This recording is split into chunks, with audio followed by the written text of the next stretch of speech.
Hello, everyone, and welcome to episode 2 of the Firearms Cafe podcast. Today is June 26th, 2008. I'm your host, Tony Brown. Hey guys, I'm sure you've all heard the good news by now. We won the decision on the DC versus Heller case. The Supreme Court has ruled that the Second Amendment is indeed an individual right. I want to read you guys a quote that Doc Weston had put up on his website. Doc is a fellow podcaster over at Gun Rights Radio Network, and his podcast is The SHOT Show. Now, what Doc had put up on his site was a quote on the syllabus, and I'll go ahead and read that to you guys now. Quoting the syllabus on the opinion, the Second Amendment protects an individual right to possess a firearm unconnected with service in a militia and to use that firearm for traditional, lawful purposes such as self-defense within the home. So what does this mean for a person who lives in D.C.? Does it mean that they're going to be able to go out and purchase a handgun? Does it mean that they're going to be able to reassemble their shotguns and their rifles and maybe keep ammunition in the same room? I don't know. I hope so. And what about the guy that doesn't have a gun, that doesn't currently own one? How's he going to be able to get one?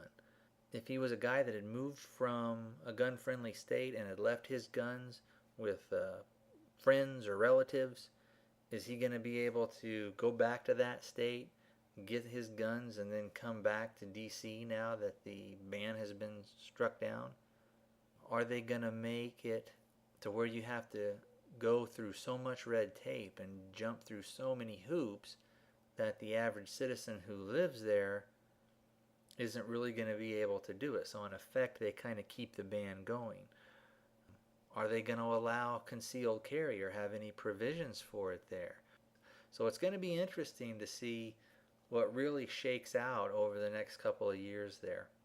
There's going to be, I think, a lot more lawsuits and a lot more things are going to have to be ironed out. But I tell you what, this is such a good start for us.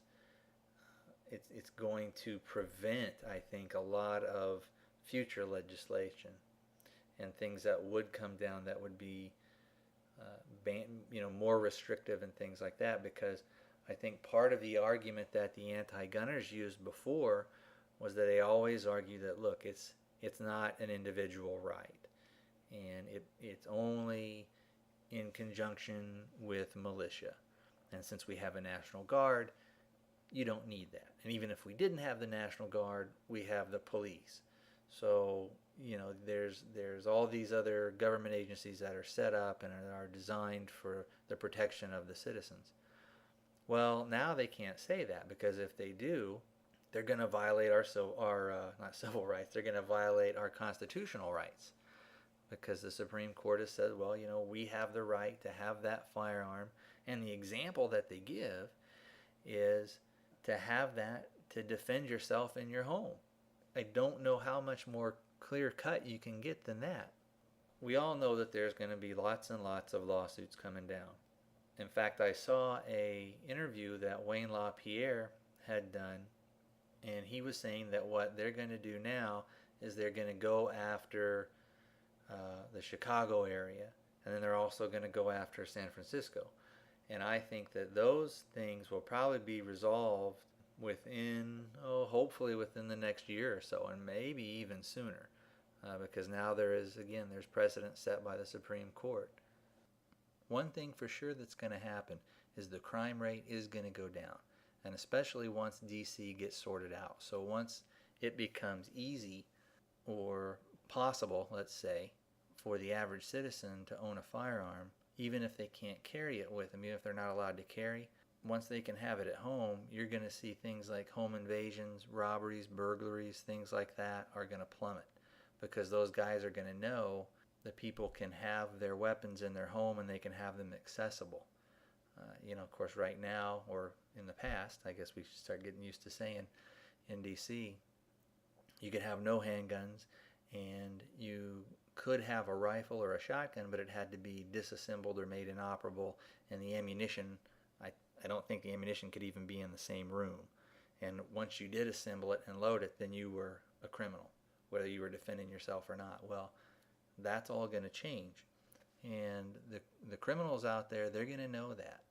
The word's going to filter down onto the street pretty quick that, hey, if you're going to be breaking into somebody's house, you're going to be taking a risk of maybe getting shot. Now, does that mean that crime is going to stop? Well, of course not. Crime never stops. But I tell you what, it's going to slow down. Once the citizens become armed and once they can protect themselves and stand up and say, look, I've had enough. I'm not going to take this anymore. You don't have the right to come in here. You don't have the right to take my stuff, just because you want it and you're too lazy to go out and get a job and do it the right way doesn't give you the right to come in and take it. And now I've got the means to defend myself and, protect my family. You're not going to take my life. You're not going to take the life of my kids or my husband or my wife. So, people out there, like I said, I think we're going to see a dramatic drop in the crime rate there, especially once everything gets sorted out. I tell you, the ruling that we got is great, and we needed this ruling now more than ever, because let's take a look at who we've got running. We've basically got probably the most anti-gun person in the form of Senator Barack Hussein Obama, who's ever been on a presidential ticket before. This guy he's just out of control with what he wants to do. He's gone on record as saying he wants to basically ban all semi-automatic firearms. Not just handguns, but firearms. So your 12-gauge shotgun, your little Ruger 1022, or your Glock pistol, or that new XD that you got, he wants to ban them. He wants those to go away. And the reality is, he wants all guns to go away. Well, I guess I shouldn't say that. He doesn't want all guns to go away. He wants all guns that I can get to go away. And he wants guns still around because he knows that the criminals are still going to have them. He knows that his security team is going to have them. And he knows that if he wants a gun, he's going to have one. It doesn't matter if the law were to say nobody can ever have guns or they're all banned, and yeah, you have a constitutional right to it, but we've made so many restrictions that the only firearm that you can have is a single shot 22 pistol. Do I think it'll ever come to that? No. But I tell you, we have got to make sure that he does not get into office, because he will, I just have a feeling he'll push and push and push and get as many restrictions in as he can. And when I think about this guy, it boggles my imagination how in the world he can have gotten as far as he has. I mean, if you're a politician, your job is basically to get elected. And the way that you get elected is you try and get as many people that you can to vote for. You try and basically relate to as many people as you can. Well, here's a guy who's running for not the president of the local PTA, but he's running for the president of the United States of America. And he won't wear an American flag on his lapel pin. Now, whatever his reasons are, I don't understand. But if you're a politician who's trying to get elected, why wouldn't you just do that? What is the big deal about putting a little pin on your chest? And then I don't understand, why he says that he doesn't like our national anthem, and he won't put his hand over his heart when the national anthem is played.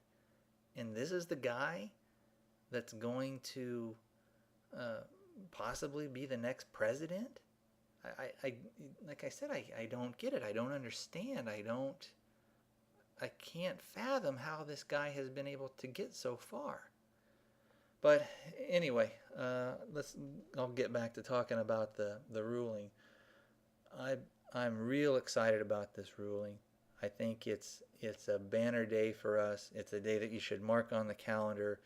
It's a day that you should go out and buy a newspaper and put it away for your kids or for your grandkids, because this is the day when things are going to change. This is a day when we're starting to take back our country. So that's it with Obama. And then on the Republican side, we've got McCain. And, that's who I'm going to probably end up voting for, because I can't, in good conscience, there's no way I could vote for somebody like Obama. Like I said, he's just anti-freedom. Now, I heard a thing, and I don't know if it's just one of these internet things or not, but I had heard that McCain was meeting with Michael Bloomberg.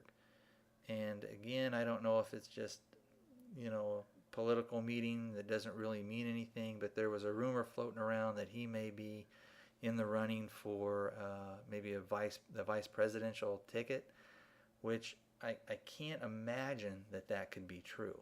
I can't see how that could possibly be true.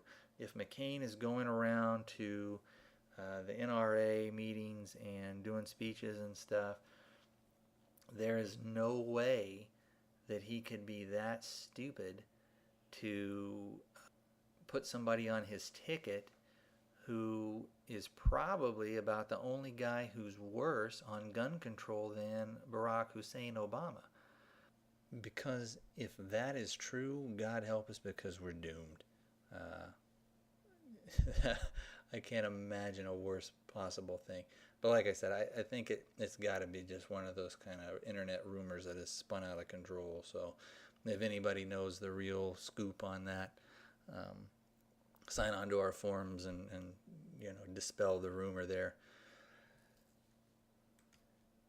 We need to get out there, and we need to really look at who also is running for not only our congressional and our Senate seats, but also we need to be looking at the guys that are running for office, for mayor, for city council, for those type of things. Because what we need to do is we need to have, a base kind of from the bottom all the way up. So from kind of like the lowest levels of city government, we need to have guys in there that are going to fight for our rights as, armed citizens, as pro-gun people.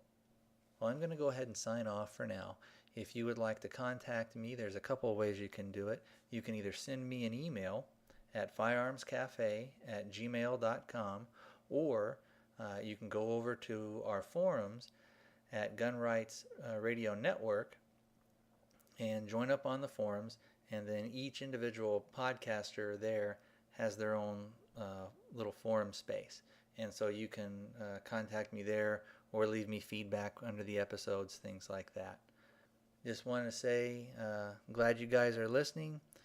Stay safe, stay informed, and we'll talk to you next time here at the Firearms Cafe podcast.